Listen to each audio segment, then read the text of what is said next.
جب سمندر کی گہرائیوں میں پہنچ جاؤ تو اسے سمندر میں ڈال دو تاکہ دنیا اس سے عبرت حاصل کرے۔ جب بیچ سمندر میں کشتی پہنچتی ہے، سپاہی تیاری کرتے ہیں کہ اسے سمندر میں ڈال دیا جائے، اللہ کو پکارتا ہے، قہر الہی نازل ہوتا ہے اور کشتیاں سمندر میں غرق ہو جاتی ہے، سارے سپاہی نیست و نابود ہو جاتے ہیں اور اس بادشاہ کو اللہ سلامتی عطا فرماتا ہے۔ اسی لیے تو شاعر نے کہا ہے کہ فانوس بن کے جس کی حفاظت ہوا کرے، ارے وہ شمع کیا بجھے جسے روشن خدا کرے۔ جسے بچانے والا اللہ ہوتا ہے تو حکومت کی بڑی سے بڑی طاقتیں اس کا کچھ بھی نہیں بگاڑ سکتی ہے۔ میرے پیارے، جب بادشاہ کے دربار میں پھر حاضر ہوا تو اب ایک طرف غصے سے لال پیلا بھی ہے اور حیرت زدہ بھی ہے، تک رہا ہے کہ اب اس کے ساتھ کیا سلوک کیا جائے، کیسے اس سے مقابلہ کیا جائے۔ مسکراتا ہے لڑکا، کہتا ہے بادشاہ تم چاہتے ہو مجھ کو شہید کرنا؟ سنو میں ترکیب بتاتا ہوں، تمہاری ساری طاقتیں میرے رب کی قدرت کے سامنے سرنڈر ہے۔ میں جو طریقہ بتا رہا ہوں اگر تم نے اس پر عمل کر لیا تو تم اپنے مقصد میں میری وجہ سے کامیاب ہو جاؤ گے۔ اس نے کہا کہ مجھے سولی پر چڑھا دو، تختہ دار پر چڑھا دو، پھانسی کے پھندے پر لٹکا دو اور بسم اللہ رب الغلام کہہ کر کے تیر چلاؤ، میری روح قفس انصری سے پرواز کر جائے گی۔ بادشاہ نے لڑکے کے اس ہمت و جواں مردی کو ملاحظہ کیا اور اسی کے اعتبار سے جب ایسا کام کیا، تیر چلایا، روح قفس انصری سے پرواز کر گئی، وہ لڑکا جام شہادت نوش کر کے اللہ کی بارگاہ میں سرخروئی حاصل کر لیتا ہے۔ میرے پیارے، اہل حق کس طرح سے امتحان دیتے ہیں ذرا سوچئے، کیسے کیسے نشیب و فراز سے گزرتے ہیں، سوچئے۔ آج کیا ہمارے ساتھ ایسی پریشانیاں ہیں؟ اور کن کے ساتھ امتحان لیا گیا؟ میں نے ایک جملہ کہا نا، راہب نے سب سے پہلا جو جملہ کہا کہ تم نے پتھر اٹھا کر کے تم نے اس مذہب کی فضیلت کو اپنے اوپر آشکارا کر لیا ہے تو اب سن تیرا ایمان پختہ ہو گیا ہے تو تجھ سے امتحان بھی بڑا سخت لیا جائے گا، ان قریب ہے کہ تمہیں امتحان میں ڈالا جائے گا۔ آج میرے ساتھ امتحان ہو رہا ہے، اللہ کی بارگاہ میں دعا کرنا چاہیے کہ اللہ تبارک و تعالی ہمیں صبر کی ہمت عطا فرمائے۔ میرے پیارے، یہیں تک بات نہیں رہی، جو ہی لڑکے نے جام شہادت نوش کیا، اس کے جذبہ ایمانی کو دیکھ کر ہزاروں کے مجمع نے یہ اعلان شروع کر دیا کہ ہم بھی اس لڑکے کے رب پر ایمان لاتے ہیں۔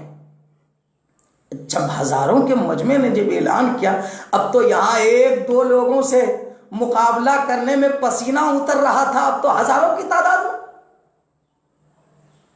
پھر بھی جو فسطائی طاقتیں ہوا کرتی ہیں نا، ہر ممکن کوشش کرتی ہے حق کو دبانے کے لیے، اور اہل حق جو ہوا کرتے ہیں وہ ہمیشہ امتحان دینے کی تیاری میں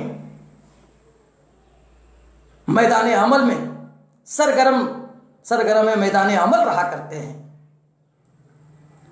ایک گڈھا کھدوایا گیا، آگ لگائی گئی، اور اس کے بعد جن لوگوں نے اعلان کیا تھا کہ میں نے اس کے رب پر ایمان لے آیا، اب ایک ایک کر کے سب کو ڈالنا شروع کر دیا۔ معلوم ہے تاریخ کا یہ خوبصورت پنہ آگ کی سماعتوں کی دہلیز پر رکھنا چاہتا ہوں۔ لگ بھگ 77 مومنین کو نظر آتش کر دیا گیا۔ اب باری آتی ہے جن کے قدموں کے نیچے ہم شہزادوں کی جنت ہوا کرتی ہے، اس ماں کی، آئے ہائے ہائے، وہ ماں اپنے دودھ پیتے بچے کو اپنے سینے سے لگا کر کے آگے بڑھتی ہے، بچوں کے مسکراتے چہرے کو جب دیکھتی ہے اور آگ کا دہکتا ہوا شعلہ دیکھتی ہے، سوچنے لگتی ہے میری زندگی چلی جاتی کوئی فرق اور کوئی غم نہیں ہوتا، لیکن یہ مسکراتی ہوئی کلی جو ابھی کھلا نہیں ہے، یہ گلاب مرجھا جائے گا، ان کے پاؤں میں جنبش آنے لگتی ہے۔ معلوم ہے، تاریخ گواہ ہے، دودھ پیتے بچے نے اپنی مادر مہربان کی جنم نظر اٹھاتا ہے اور اپنی ماں سے عرض کرتا ہے، امی جان آپ حق پر ہیں، آپ کے ہاتھوں سے صبر کا دامن نہ چھوٹنے پائے، ہم آپ کے ساتھ جام شہادت نوش کرنے کے لیے تیار ہیں۔ سبحان اللہ، سبحان اللہ۔ بادشاہ جب حکومت کے نشے میں رہتا ہے تو کچھ بھی کرنے کے لیے تیار ہو جاتا ہے۔ معلوم ہے ایک بچے سے کس کو نہیں پیار ہوتا ہے، لیکن جب حکومت کا نشہ چڑھ جائے تو کیا بچہ اور کیا بچوں کی ماں، کوئی معنی نہیں، کیا غریبی کیا امیری، کوئی معنی نہیں۔ جہاں پر اس کی حکومت کا منافع ہوگا، اس کے لیے چاہے پوری بستی قبرستان بنا دیا جائے، اس کے لیے اس کو کوئی غم نہیں ہوتا ہے۔ آپ گھبرائیے نہیں، آپ اہل حق ہیں، امتحان دینے کے لیے تیار ہوئیے، امتحان دینے کا جذبہ رکھیے، اور کچھ نہیں۔ میں آپ سے یہ نہیں کہہ رہا ہوں، اہل حق میں کبھی بہت تیر و تلوار اٹھایا ہے وقت پر اپنے بچاؤ کے لیے۔ صبر کا امتحان دیجئے، اللہ کی مدد آپ کے ساتھ ہوگی۔ آخرکار جب اسے بھی نظر آتش کر دیا جاتا ہے، اب بادشاہ اور اس کے حواریین ساتھی آگ کے کنارے بیٹھ کر کے تماشا دیکھ رہے ہیں اور کہے لگا رہے ہیں کہ ہم لوگ جیت حاصل کر گئے، لیکن خدا کے یہاں دیر ہے اندھیر نہیں ہے۔ قہر الہی کا ایسا نزول ہوا کہ وہی آگ جو اپنے دشمنوں کے لیے بھڑکایا تھا اور لگایا تھا، وہی آگ کا شعلہ ایسا بھڑکتا ہے کہ بادشاہ اور اس کے حواریین کو اپنے لپیٹ میں لے لیتا ہے، اور بادشاہ کی فسطائی طاقتیں جل کر کے خاکستر ہو جاتی ہے۔ اللہ تبارک و تعالی بچے ہوئے مومنین کو سرخ روئی اور کامیابی عطا فرماتا ہے۔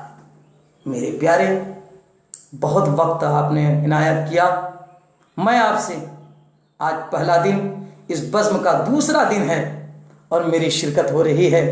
میں آپ سے دعا کرتا ہوں کہ اللہ تبارک و تعالی ہمارے بولنے کو اور آپ کے سننے کو اللہ تبارک و تعالی ماہ رمضان کے صدقے میں قبول فرمائے۔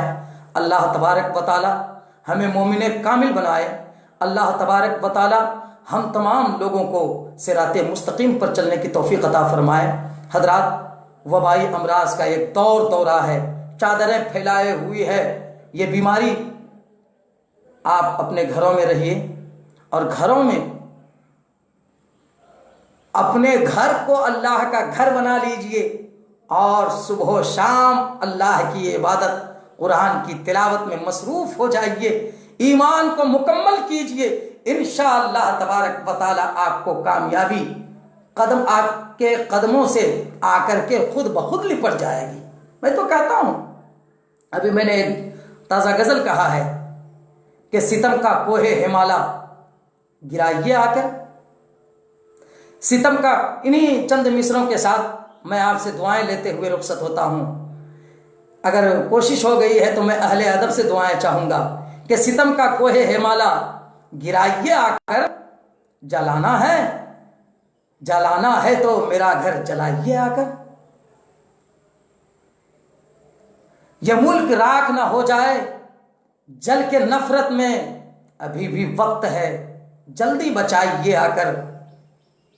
پھر اس کے بعد سزا جو بھی دیجئے مجھ کو، پھر اس کے بعد سزا جو بھی دیجئے مجھ کو، مگر گناہ تو پہلے بتائیے آ کر، مگر گناہ تو پہلے بتائیے آ کر، مگر گناہ تو پہلے بتائیے آ کر۔